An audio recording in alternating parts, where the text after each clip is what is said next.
Now staying with Egypt, the Arab Spring and rise to power of the Muslim Brotherhood have soured its relations with Israel. It's also deeply affecting Jews in Egypt who, until recently, considered it their home. RT's Paul Sleer reports from Cairo. Alone, frightened and struggling, one of the last of her people in a land that no longer wants them. Celine has merely the photos of her dead family for comfort. She is one of Cairo's few remaining Jews. Once there were 80,000, now there are fewer than 20. Certainly I am afraid. Certainly I am afraid. I stay in bed. I try to sleep and to forget. She has reason to be wary. The new rulers of Egypt, the Muslim Brotherhood, call for jihad and want the liberation of Palestine. They've launched a war of words against Jews that goes as far as to threaten death. It took us a long time to find Celine, and when we did, even longer to convince her to be interviewed by us. She was worried that her neighbours would see her talking to a television crew.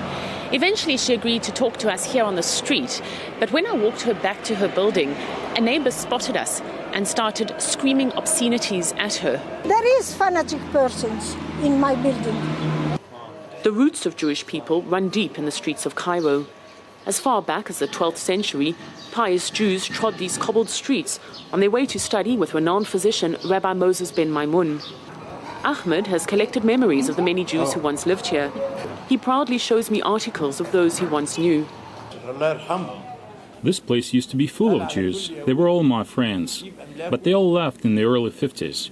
Sometimes they come back to visit me, and then we always sit and talk about the good old times. It was a Jewish man who taught Ahmed his trade. The love of his life was also a Jewish woman. But his is a rare voice. Today, in these streets, it can be dangerous to ask where's the nearest synagogue.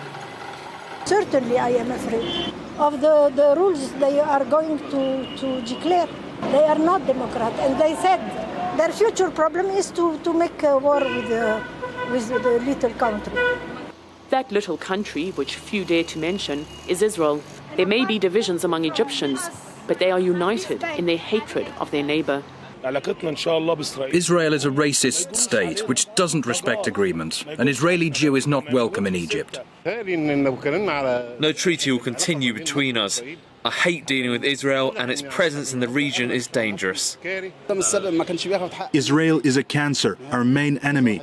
After the revolution of January, it's now possible to cancel the peace agreement with them. And so Celine spends her remaining days alone, holed up in her apartment and suffering from Alzheimer's disease.